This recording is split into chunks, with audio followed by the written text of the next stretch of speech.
തികഞ്ഞ രാഷ്ട്രീയ ദുരുദ്ദേശത്തോടു കൂടിയാണ് 18ാം ലോക്സഭാ തെരഞ്ഞെടുപ്പ് പ്രഖ്യാപിക്കാൻ ദിവസങ്ങൾ മാത്രം ബാക്കി നിൽക്കെ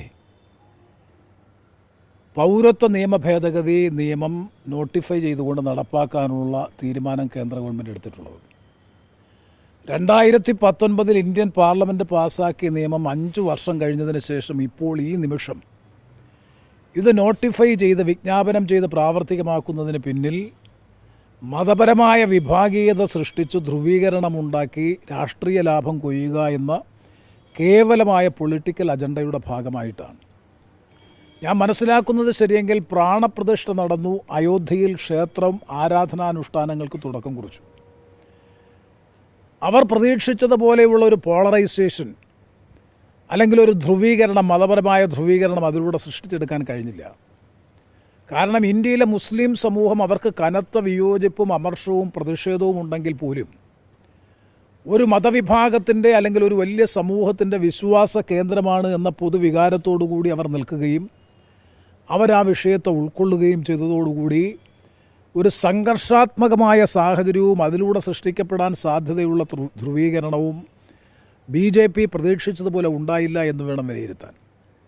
അതുകൊണ്ട് തന്നെയാണ് ആ ധ്രുവീകരണം സൃഷ്ടിച്ചെടുക്കാനുള്ള അവസാനത്തെ അടവാണ്, തന്ത്രമാണ്. ഇനിയും എന്ത് വേണമെങ്കിലും പ്രതീക്ഷിക്കാം. സിറ്റിസൺഷിപ്പ് അമെൻമെൻറ്റ് ആക്ട് ഇന്ന് നിലവിൽ വരത്തക്ക നിലയിൽ കഴിഞ്ഞ ദിവസം നോട്ടിഫൈ ചെയ്തത്. ഈ ബിൽ അവതരിപ്പിച്ചുകൊണ്ട് അമിത്ഷാ പ്രസംഗിച്ച ഘട്ടത്തിൽ തന്നെ, അവതരണ വേളയിൽ തന്നെ അതിനെ അതിനിശിതമായി വിമർശിച്ചുകൊണ്ട് ചർച്ചയ്ക്ക് തുടക്കം കുറിച്ചത് ഞാനാണ്. എനിക്കിപ്പോഴും ഓർമ്മയുണ്ട്, ഞാൻ പറഞ്ഞു അൺകോൺസ്റ്റിറ്റ്യൂഷണലാണ്, നിയമവിരുദ്ധമാണ്. കാരണം മതേതര ഭരണഘടന നിലനിൽക്കുന്ന ഒരു രാജ്യത്ത് പൗരത്വം ലഭിക്കുന്നതിനുള്ള മാനദണ്ഡം മതമായി മാറുന്നു എന്നുള്ളത് മതേതര രാഷ്ട്ര വ്യവസ്ഥയുടെ മൗലികമായ നഗ്നമായ ലംഘനമാണ്. കാരണം വിദേശ രാജ്യങ്ങളിൽ, അഫ്ഗാനിസ്ഥാൻ, ബംഗ്ലാദേശ്, പാകിസ്ഥാൻ തുടങ്ങിയിട്ടുള്ള രാജ്യങ്ങളിൽ പെർസിക്യൂട്ട് ചെയ്യപ്പെടുന്ന, പീഡിപ്പിക്കപ്പെടുന്ന ന്യൂനപക്ഷ വിഭാഗങ്ങൾ, അവർ ഇല്ലീഗൽ മൈഗ്രൻസ് ആണെങ്കിൽ പോലും, അനധികൃത കുടിയേറ്റക്കാരാണെങ്കിൽ പോലും അവർക്ക് പൗരത്വം നൽകാമെന്നുള്ള ഒരു നിയമമുണ്ടാക്കുമ്പോൾ അതിൽ ഹിന്ദു, സിഖ് തുടങ്ങിയിട്ടുള്ള വിവിധ വിഭാഗങ്ങൾ വരുമ്പോൾ മുസ്ലിം കമ്മ്യൂണിറ്റിയെ അവോയ്ഡ് ചെയ്യുന്നത്, ഒഴിവാക്കുന്നത് യുക്തിസഹമായിട്ടുള്ള വിഭാഗീകരണമല്ല, യുക്തിസഹമായിട്ടുള്ള ക്ലാസിഫിക്കേഷനല്ല. ഇതുതന്നെയാണ് പാർലമെൻറ്റിൽ ഞങ്ങൾ അതിശക്തമായി ഉന്നയിച്ചത്. ഞാൻ അന്ന് ചോദിച്ച ചോദ്യം ആവർത്തിക്കുന്നു. എങ്ങനെയാണ് മുസ്ലിംസ് വേഴ്സസ് നോൺ മുസ്ലിംസ് എന്ന് പറയുന്ന ഒരു ഡിസ്റ്റിങ്ഷൻ, ഒരു വിഭജനം, ഒരു വ്യത്യാസം നിങ്ങൾ ഉണ്ടാക്കുന്നത്? അതൊരു റീസണബിൾ ക്ലാസിഫിക്കേഷനാണോ? ഒരിക്കലുമല്ല. അതുകൊണ്ടാണ് ഞാൻ പറഞ്ഞത്, ഭരണഘടനയുടെ മൗലികമായ തത്വങ്ങളുടെ നഗ്നമായ ലംഘനമാണ് സിറ്റിസൺഷിപ്പ് അമെൻമെൻറ്റ് ആക്ട്. ഇതിൻ്റെ പ്രത്യാഘാതം എന്താണ് എന്ന് ചോദിച്ചാൽ, ഇന്ന് ഈ പാകിസ്ഥാൻ, ബംഗ്ലാദേശ് അഫ്ഗാനിസ്ഥാൻ തുടങ്ങിയിട്ടുള്ള ശ്രീലങ്ക അടക്കമുള്ള രാജ്യങ്ങളിൽ നിന്ന് പെർസിക്യൂട്ട് ചെയ്യുന്ന മൈനോറിറ്റീസിന് പൗരത്വം കൊടുക്കുന്നതാണ് ഇന്നത്തെ നിയമമെന്നുണ്ടെങ്കിൽ ഇതൊരു കീഴ്വഴക്കമായി മാറും.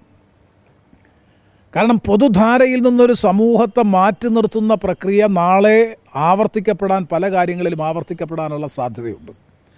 അതുകൊണ്ട് തന്നെയാണ് ഞാൻ സൂചിപ്പിച്ചത്, ഇത് മതേതര ജനാധിപത്യ രാഷ്ട്ര വ്യവസ്ഥയുടെ അതിനെ അപ്രസക്തമാക്കുന്ന നടപടിയാണ് കേന്ദ്ര ഗവൺമെൻറ് സിറ്റിസൺഷിപ്പ് അമെൻമെൻറ്റ് ആക്ടിലൂടെ ലക്ഷ്യം വെക്കുന്നത്.